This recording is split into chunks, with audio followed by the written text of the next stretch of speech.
നമ്മൾ മലയാളികൾക്ക് ഈ ജർമ്മൻ ഷിപ്പേഡ് നായകൾ എന്ന് പറയുന്നത് ഏറ്റവും സുപരിചിതമാവുന്നത് സി ഐ ഡി മൂസ എന്നൊരു സിനിമയിലൂടെയാണ്.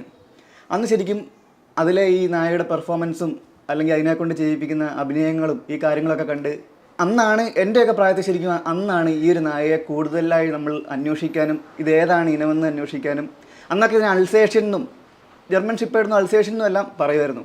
ഈ ഒരു മേഖലയിലേക്ക് വന്നപ്പോൾ അല്ലെങ്കിൽ നായകളെ ബ്രീഡ് ചെയ്യാൻ തുടങ്ങുന്നു എന്നൊരു മേഖലയിലേക്ക് വന്നപ്പോൾ എന്തുകൊണ്ടാണ് ജർമ്മൻ ഷിപ്പേഡ് നായകളെ തന്നെ ചൂസ് ചെയ്യാനായിട്ടൊരു കാരണം?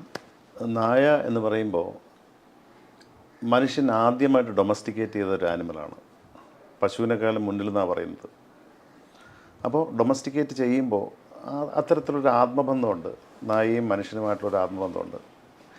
ഒരു മനുഷ്യൻ്റെ ഇപ്പം നമ്മൾ പലപ്പോഴും കളിയാക്കി പറയും എന്ന് വെച്ചാൽ നമ്മൾ ഒരു ഉപകാരം, എന്ത് തരത്തിലുള്ള ഉപകാരങ്ങൾ ഒരു മനുഷ്യന് ചെയ്തിരുന്നാലും അതവൻ വിസ്മരിക്കും. പക്ഷേ ഒരു നായയ്ക്കൊരു ഒരു ഉരുള ചോറ് കൊടുത്താൽ മരിക്കുന്നവരത് മറക്കില്ല എന്ന് പറയും.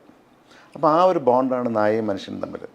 അപ്പോൾ അത്തരത്തിൽ നോക്കിക്കഴിഞ്ഞാൽ ഒരു നായയെ ചൂസ് ചെയ്യുമ്പം എല്ലാം കൊണ്ടും സൗന്ദര്യം, ബുദ്ധി, സാമർഥ്യം,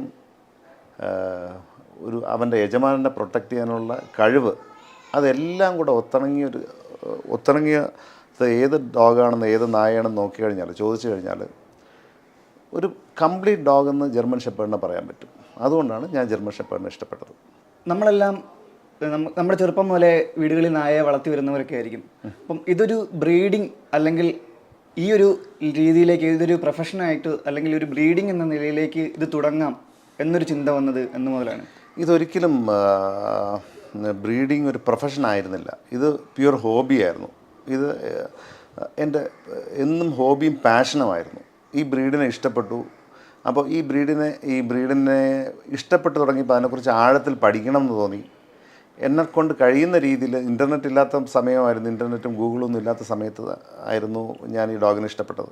അപ്പോൾ ഒരുപാട് പരിശ്രമിച്ച് ഒരുപാട് ശ്രമങ്ങളെടുത്ത് ഇതിനെക്കുറിച്ച് ആഴത്തിൽ പഠിക്കാൻ കഴിഞ്ഞു.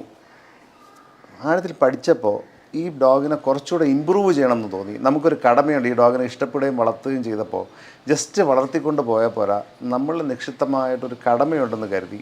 കാരണം ഈ ഡോഗിനെ കുറച്ചുകൂടെ ഇമ്പ്രൂവ് ചെയ്യണമെന്ന് വിചാരിച്ചു. അതിൽ നിന്ന് അതിനേക്കാളും മുന്തിയതായിട്ടുള്ളൊരു വംശപരമ്പര എങ്ങനെ ഉണ്ടാക്കാൻ കഴിയും എന്നുള്ളത് ഒരു പാഷനായും അതേസമയം ചലഞ്ചുമായിട്ടും മുന്നിൽ വന്നു.